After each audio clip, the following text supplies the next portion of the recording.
la gang, Louise Mercier, conférencière, animatrice, coach. Aujourd'hui, pour ma capsule numéro 20 de mon défi, j'ai choisi de la faire avec ma grande sœur, mon unique sœur Nathalie. Alors, bienvenue Nathalie.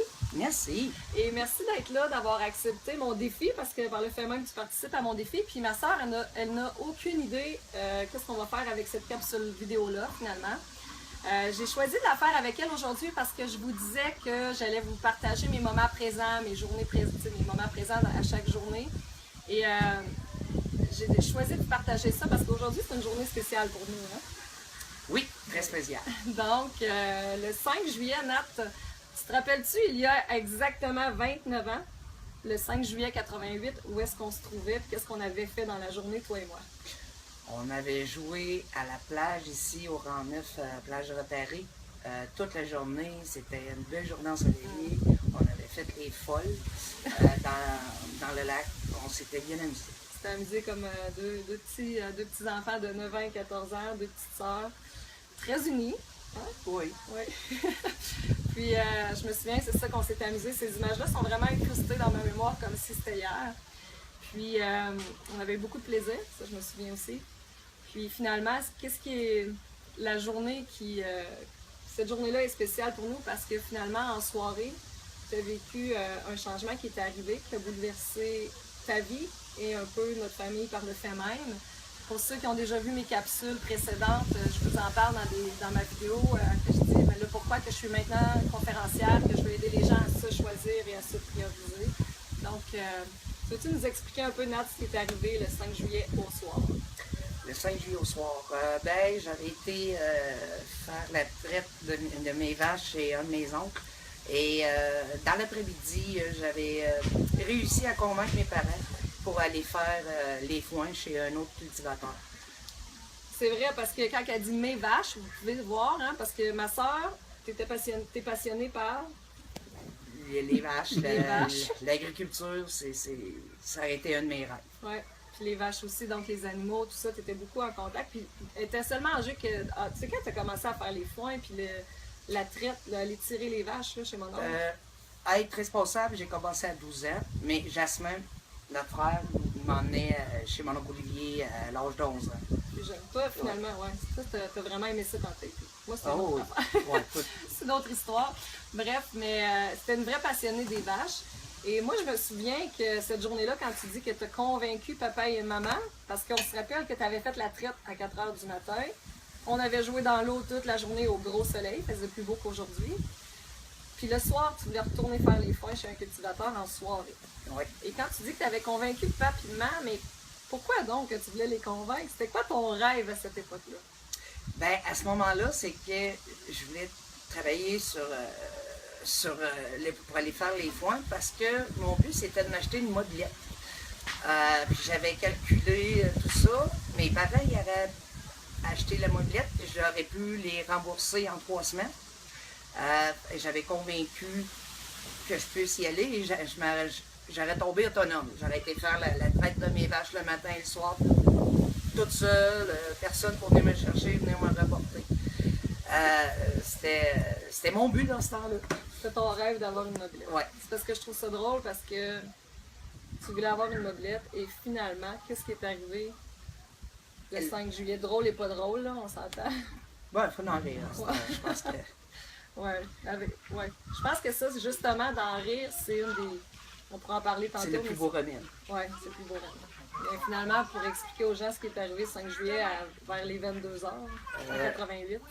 Oui. Lorsque je suis revenue de la ferme, du cultivateur, pour la première fois de ma vie, j'avais pris le 3 roues sans permission. Et en plus de ça, j'ai traversé la route principale. On n'avait pas le droit. Et quand je suis revenue, c'était entre chien et loup, là, il commençait à faire noir. Je me suis fait frapper par un 10 roues. J'ai fait un vol plané de 100 pieds et je me suis ramassée à l'hôpital avec fractures multiples et la arête éclatée, tout ce qu'on peut. Je nommerai pas tout ce que j'ai eu parce qu'on va être encore ici demain soir. Mais ouais, j'avais plusieurs fractures et 2 jours plus tard, ils ont dû me transférer à l'hôpital Sainte-Justine. Ils ont découvert là-bas que À je faisais, Montréal. oui, à Montréal, que je faisais de la gangrène gazeuse. Gangrène gazeuse, c'est un peu comme la bactérie mangeuse de chair, si on veut. J'ai été 11 jours entre la vie et la mort. Tu sais, je me souviens, mon Nat, que papa et maman, avant que tu partes pour l'hôpital de Montréal, avant que Valentine vienne te chercher tout ça, maman et papa, ils m'ont dit, on a donné 3 fois Nathalie au Seigneur. Maman t'a donné au Seigneur parce que nos parents sont très croyants et pratiquants. Puis ils disaient, si t'étais pour rester, tu sais, bon, peu importe, venez la chercher, c'est pour souffrir le restant de ses jours, tout ça. Fait ils l'ont fait aussi devant moi. Puis quand elle était arrivée à l'hôpital de Sainte-Justine, les médecins, tous les médecins disaient à papa et maman, pensez-y plus, votre fille va mourir. Elle a 99,9% de probabilité qu'elle meure. Donc on s'entend que c'est un miracle que tu sois ici, à mes côtés aujourd'hui, 29 ans plus tard. Excusez l'émotion. Mais... Je pense que dans un défi comme ça, comme tu dis, ça prend tout plein de petits miracles pour réussir à s'en sortir, pour réussir à passer au travers. Que ce soit les personnes à côté de toi qui te soutiennent, qui alentour de toi, les médecins, les infirmières. Je pense que c'est tout plein de petits miracles qui fait que tu t'en sors. C'est ton entourage, il fait beaucoup. L'entourage, oui, tu as raison, mais en même temps, qu'est-ce que tu penses qui fait que tu es encore là aujourd'hui, 29 ans après? Quand le bon Dieu ne voulait pas, puis le diable non plus. Non, c'est à la blague, là. Je pense que j'avais une grosse tête de cochon. Je pense que je l'ai encore. Je pense que les médecins, ils ont su comment me mettre au défi. Puis comme j'ai été sportive et compétitrice, je leur ai montré qu'ils avaient beau parler, moi je voulais avancer. C'est vrai, parce que je me souviens, tu es arrivé au mois de juillet à Montréal, à l'hôpital Sainte-Justine. Les médecins ont dit que tu en avais jusqu'après les fêtes, hein? Oui. Et ils m'avaient dit que je pourrais pas remarcher aussi parce que à la gangrène gazeuse, tu viens avec des tissus morts. Il faut qu'on appelle ça débrider. Ils enlèvent tous les tissus qui sont morts, les muscles, les nerfs, tout ce que vous voulez. Et moi, j'avais beaucoup de muscles qui ont été attaqués et qui ont été enlevés. J'ai plus de fesses à droite, j'ai plus de grand fessier, le petit fessier, j'ai plus ça. Et il y a beaucoup de muscles qui ont été atrophiés aussi. Fait que pour eux, c'était sûr que j'allais pas remarcher. Qui ont même pensé à un moment donné, parce que moi je me souviens encore, on faisait des cercles sur ta peau. Je m'en souviens comme sur si mon pied, oui, sur ton pied puis la ta cheville, jambe. oui. Puis là, il nous disait à chaque jour, là, j'étais là, puis il disait, ben là, si la gangrène se rend là, tout ça, va falloir amputer, couper ta jambe, amputer la jambe, etc. Oui, parce que j'avais des plaies sur mon pied, puis un peu sur ma cheville. Puis, il faisait une tresse de crayon, et si la rougeur dépassait la tresse de crayon, il fallait qu'il m'ampute. Ça voulait dire que la gangrène gazeuse était aussi dans le pied, ou dans la cheville, ou dans le... Puis tu sais, le fait que tu étais consciente de tout ça, parce qu'il disait tout, puis tout, tu étais vraiment présente, là, je veux dire, tu étais consciente aussi. Ben, j'étais intubée. Il m'avait mis comme dans un coma, pas provoqué, mais... pour essayer d'enlever oui, les douleurs. Puis il voulait aussi que je garde mon énergie pour combattre cette bactérie-là. Sauf que en étant intubée, c'est très rare, mais moi je réussissais à parler pareil. Tête de cochon, hein, vous l'avez dit tantôt. Mais ce que je veux dire, c'est que c'est ces défis-là, le fait qu'ils te le disent, que tu t'en sois consciente, que toi tu t'es dit, ben, je vais lui prouver que je suis capable. C'est vraiment ça qui a fait en sorte. Tu sais, quand on parle de. Tantôt, je te disais, qu'est-ce qui a fait que tu penses que tu étais encore là? C'est une grande force intérieure, psychologique et physique. Oui, il faut l'avoir. Mais il y a le côté aussi que quand on est entouré de gens malades à Sainte-Justine, je voyais des enfants. Moi, j'avais 14 ans, j'étais un enfant, mais je voyais des enfants de 9, de 4, 3 ans, se battre contre la leucémie, puis son recul en 88, la leucémie, c'était le cancer qui emportait les enfants. Puis je voyais des enfants sourire, pas les cheveux sur la tête, avec leur soluté, ils dessinaient. Tu sais, ça là, c'est le plus gros coup de pied dans le cul que j'ai reçu, je m'excuse de l'expression, mais que j'ai reçu. Puis c'est là que j'ai appris qu'il y en avait des pires que moi. J'avais pas le droit de me laisser aller. Tu as choisi de vivre, finalement. Tu as choisi oui. de battre, de combattre, de te battre, d'être ici aujourd'hui. Puis, tu sais, on pourra en reparler dans une autre vidéo parce qu'il y a autre chose que j'aimerais faire, que je veux partager avec les gens, mais ça va être dans une autre capsule parce qu'aujourd'hui, je voulais te partager un moment fort qui est arrivé, puis le partager avec toi parce que, tu sais, à l'adolescence, je sais pas si tu te souviens, mais une fois que tu es sorti de l'hôpital, tu es un peu revenu, c'est sûr que tu as eu des soins pendant tout le temps, là, toute ta vie, tu as encore des soins, tout ça, mais tu te rappelles-tu que tu me disais souvent, tu sais, Loulou, je t'ai souvent privée de papa et de maman. Tilou. Ah oui, Tilou, c'est vrai. Je t'ai souvent privée de papa et maman. Je veux savoir comment tu te sentais par rapport à moi ou à Jasmin et Eric, nos frères, comment tu te sentais là-dedans? Je pense, bon, les 2 premières années après l'accident, je crois que ça tournait tellement, j'avais souvent des rendez-vous à l'hôpital Sainte-Justine. Je partais avec maman, ça me crevait le cœur. Excusez. Ça me crevait le cœur quand on était à la galerie. Moi puis maman, on reculait avec l'auto, puis tu nous demandais tout le temps, maman, quand vous allez revenir? Quand vous allez revenir? Ça faisait mal. T'étais ma petite soeur. Puis malheureusement, on savait quand on partait, on savait le rendez-vous qu'on avait, à quelle date il était, mais on savait jamais quand on pouvait revenir. Fait qu'il fallait tout le temps se faire un bagage pour 3 semaines, 1 mois. Des fois, ça pouvait prendre 2 jours, mais des fois, ça pouvait prendre 1 mois. Fait que oui, ça me crevait le cœur. Est-ce que tu t'es senti coupable? Est-ce que tu t'es... Ben, coupable dans un sens parce que tu chambranles toute une famille, tes frères, ta soeur, tes parents. Mais d'un autre côté,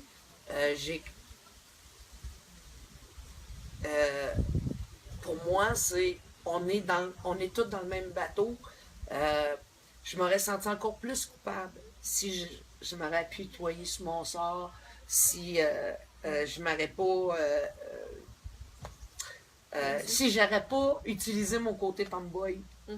Parce que je crois que mon côté tomboy a fait que rien m'arrêtait. Aucune cicatrice, aucune... Ça, c'est toutes des choses qui m'ont... Je crois que ça m'a aidé. Ouais, parce que, tu sais, c'est ça, finalement, le but de la vidéo aussi, puis c'était de le vivre live avec toi. Je le sais que j'avais pas nécessairement besoin de le faire, mais pour moi, c'était important de le faire.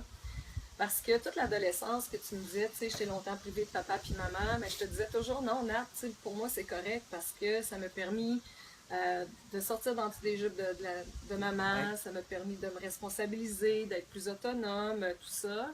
Puis avec les années, tu sais, je me suis rendu compte, avec les cours que j'ai faits, les formations, que je m'étais beaucoup oubliée. Mais je t'ai toujours pardonné à l'adolescence puis à l'âge adulte.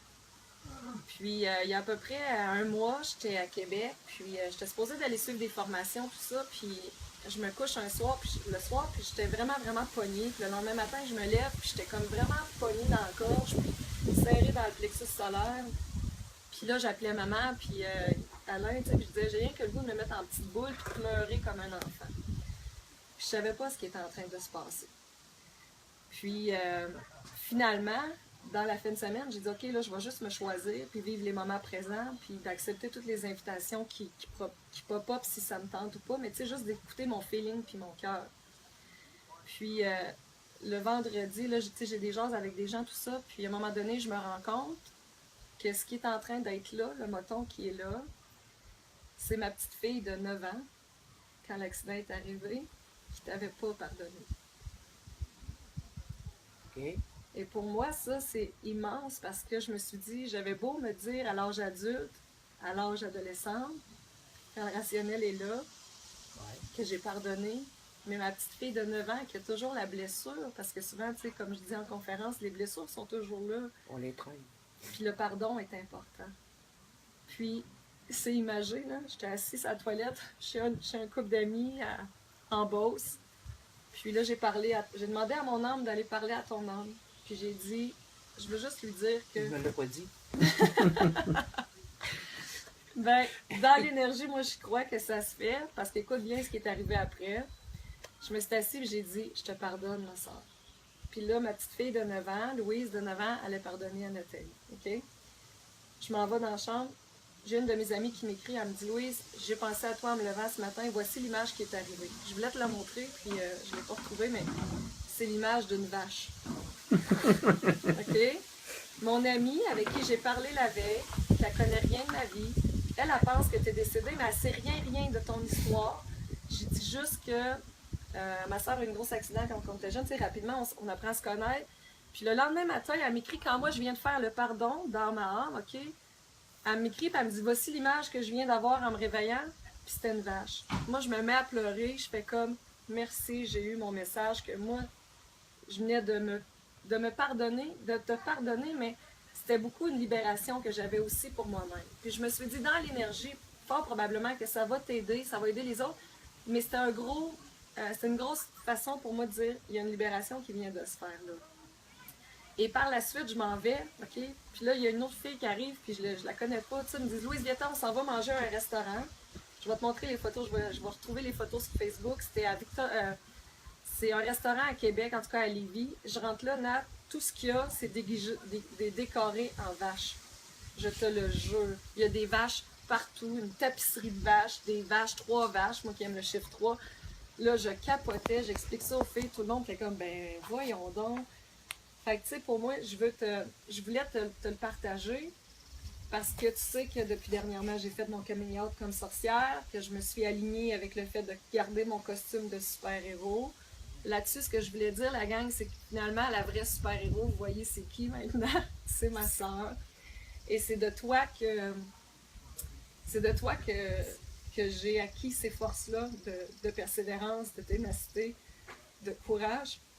Puis je voulais te partager ce moment-là parce que c'est depuis tout ça, puis le pardon que j'ai pu faire, qui fait que je suis encore plus mon X, qui fait que j'ai encore plus, je me choisis encore plus, puis j'ai décidé de me choisir en faisant mes vidéos, en faisant, tu sais, en disant mon coming out, tout ça.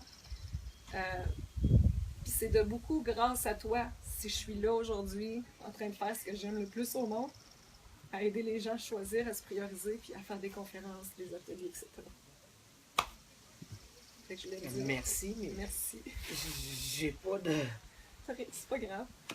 Je voulais juste te le partager parce que, tu sais, puis vous partagez ça aussi à vous, la gang, en même temps, parce que par rapport au pardon, on dit toujours que c'est important de se pardonner ou de pardonner à l'autre. Souvent, c'est beaucoup plus libérateur justement pour soi-même que de rester avec ces émotions lourdes-là à l'intérieur de nous. Donc moi, j'en étais pas consciente, mais c'était des émotions encore que ma petite fille de 9 ans apportait. Puis probablement, c'est ça aussi qui faisait en sorte que j'osais pas autant me choisir puis aller, tu sais, vraiment me présenter tel que je suis aujourd'hui. Fait que je vais te remercier parce que vraiment, je crois vraiment que tout ce que je fais aujourd'hui, c'est de beaucoup grâce au défi de l'accident, tout ça. Je suis consciente que tu le vis beaucoup plus rough que moi. Je crois qu'on a chacun nos croix à porter. Ma croix, ça fait 29 ans que je la porte, mais je sais que mes parents m'aident beaucoup. Ma coloc m'aide beaucoup. Le fait d'être entouré de mes 2 frères, ma soeur, qui ne me prennent pas en pitié, qui me laissent, puis même plus jeunes, ils m'ont... j'étais pas... si je demandais... je fais juste une petite parenthèse, une fois j'ai demandé à mon frère Eric de couper mon spaghetti, puis il m'a dit non, t'as 2 mains, fais-le. Mais l'affaire, c'est que j'ai ma main droite est handicapée. Aujourd'hui, elle bouge plus que dans le temps. Elle bougeait vraiment pas dans ce temps-là. J'ai appris assez vite qu'il fallait que je m'arrange toute seule, puis ça, c'est par là que je dis l'entourage veut pas, aide aussi à surmonter des défis. Mais comme je dis, on a chacun sa croix à porter, puis c'est pas en se pétant la tête ses murs, puis en mettant de l'énergie sur le négatif qui fait qu'on avance dans la vie. Dans chaque négatif, il y a un positif. Puis le positif, moi, c'est ça que je ressors tout le temps, malgré les négatifs. Puis c'est cet accident-là qui fait que qui je suis aujourd'hui. Ouais, puis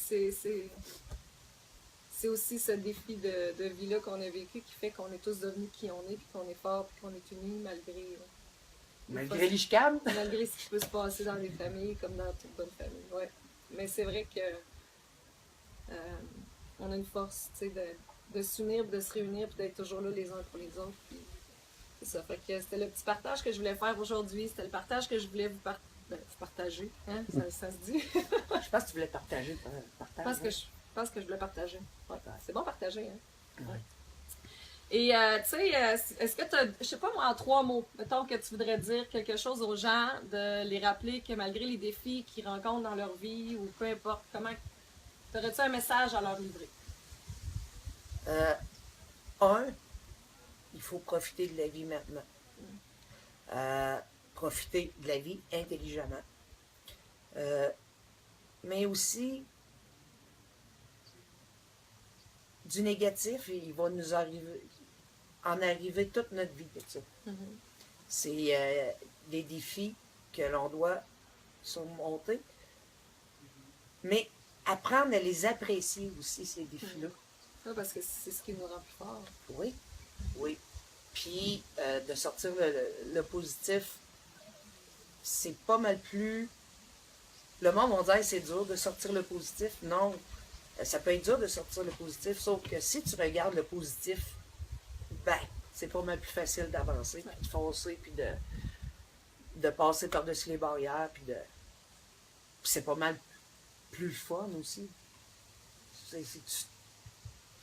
Tu dépasses à chaque défi, puis tu dis, ben, je suis encore capable. Puis Exact. Hey, ma soeur, ma grande soeur, parce que ça fait déjà un bon 20 minutes, on est au camping, ça va peut-être prendre du temps avant que ça download. Mais je voulais vraiment faire ça avec vous, la gang. J'espère que vous y retrouverez peut-être un petit peu de valeur. Si ça sème une petite graine pour vous, pour le pardon, ben tant mieux. Si vous avez des beaux mots à livrer pour ma grande soeur, allez-y. Des beaux, elle a toujours besoin de... Excusez.